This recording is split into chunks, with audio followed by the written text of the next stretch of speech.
अर्जुन की मूल समस्या यह है कि अर्जुन को कर्म के द्वारा प्राप्त होने वाला फल घोर लग रहा है। और कर्म के द्वारा प्राप्त होने वाला फल कितना भी मनोरम क्यों न हो, उस कर्म फल के द्वारा उसे शांति तो मिलने वाली है नहीं। उसके दुख का उच्छेद कर्म यह साधन नहीं कर सकता है। इसलिए किसी प्रकार से अर्जुन ये चाहता है कि मैं इस कर्म को त्यागूं, क्योंकि दिखने वाला जो कर्म है वो तो घोर है। और चाहे उसका फल कितना भी अच्छा हो, उस फल में फिर भी परम शांति का बीज नहीं है, मार्ग नहीं बन सकता। ना ही शांति ना ही वह कर्म कोई बड़ा सुंदर मनोरम है, क्योंकि सामने उपस्थित कर्म युद्ध कर्म है, घोर कर्म है। इसलिए अर्जुन इस कर्म को त्यागना चाहता। तो दो मार्ग अपने सामने दिखते हैं, एक है कर्म करने का और दूसरा है कर्म त्याग का मार्ग। परंतु भगवान अर्जुन को बार बार यही कह रहे हैं कि अर्जुन ने कर्म करना आवश्यक है। तो निश्चित रूप से कर्म त्याग भी कहीं न कहीं योग्य तो हो ही जाता है।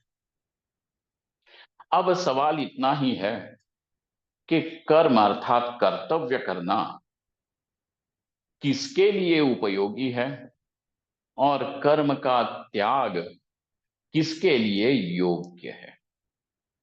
अर्थात यहाँ पे दो प्रकार के अधिकारी व्यक्ति उपस्थित हो जाते हैं कि एक जो कर्म का अधिकारी है और दूसरा जो कर्म त्याग का अधिकारी है।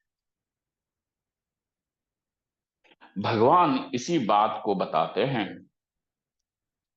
लोकेस्मिन् विविधा निष्ठा पुरा प्रोक्ता मया नघ ज्ञान योगेन सांख्यानाम कर्म योगेन योगिनाम।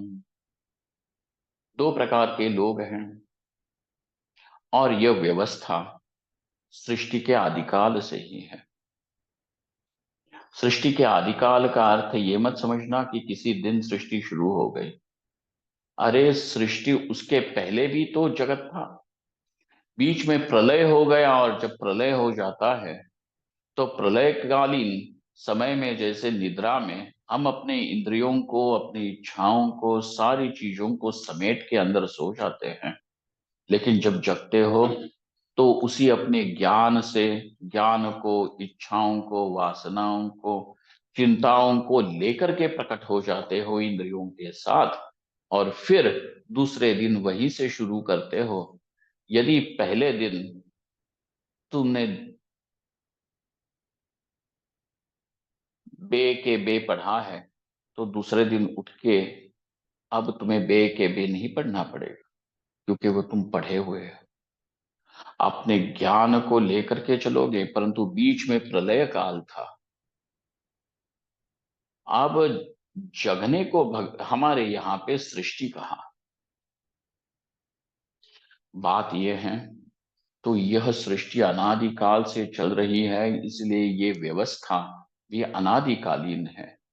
दो प्रकार के व्यक्ति मिलते हैं, एक है जो कर्म त्याग का अधिकारी और एक है जो कर्म का अधिकारी।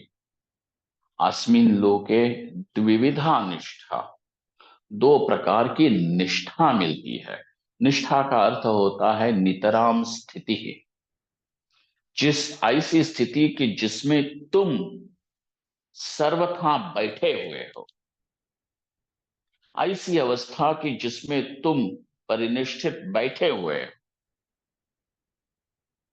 अब ऐसी अवस्था है कि जहां हम अपने आप को कर्ता भोक्ता मान भी रहे हैं और अपने कर्तृत्व और भोक्तृत्व की पूर्ति के लिए योजना भी बना रहे हैं।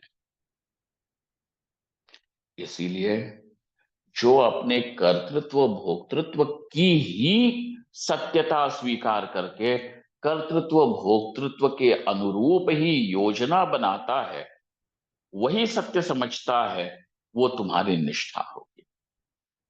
अब जिसको ये भी दिख रहा है कि भाई आत्मा की ब्रह्मता समझनी चाहिए, कर्तृत्व भोक्तृत्व के गुणगान नहीं,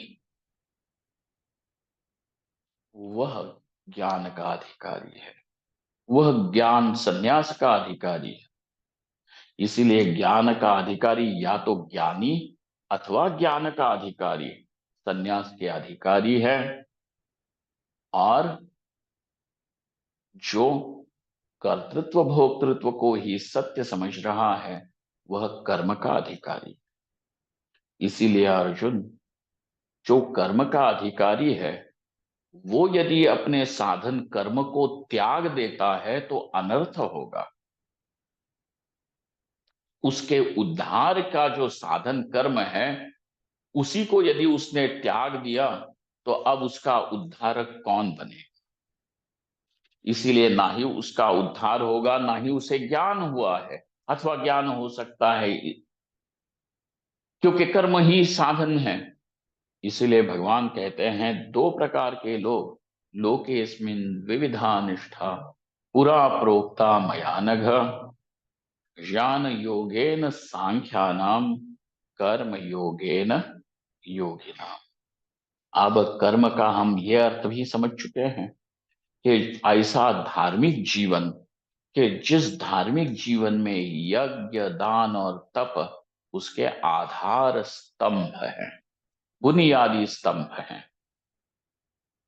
ऐसा जीवन जिए ताकि वही योग बने और वही योग तुम्हें ज्ञान के मंदिर तक ले आए। भगवान का यह संदेश कि कर्म और कर्म त्याग, इस रहस्य को समझना अत्यंत आवश्यक है।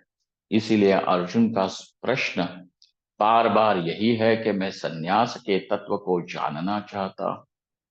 कर्म क्या है, अकर्म क्या है, कर्म का त्याग किसके लिए हो सकता है, कब हो सकता है, कौन है कि जो मुक्ति को प्राप्त करेगा और कर्म करना ही पड़े तो कर्म क्यों करना चाहिए, ये भी एक, और कैसे करना चाहिए, ये कौन से कर्म करना चाहिए, ये सारे विषय भगवान विस्तार से अपने प्रवचन में बताते हैं। यही भगवान की अमृतवाणी भगवत गीता है। भगवान श्री कृष्ण चंद्र के चरणों में आज का यह साधन भजन गीता का पाठ समर्पित करते हैं। भगवान प्रसन्न हो, आप सब लोगों को ज्ञान, विवेक और आंतरिक शांति, आपके परिवार में प्रेम प्रदान करे। भगवान श्री कृष्ण को पुनश्च नमन।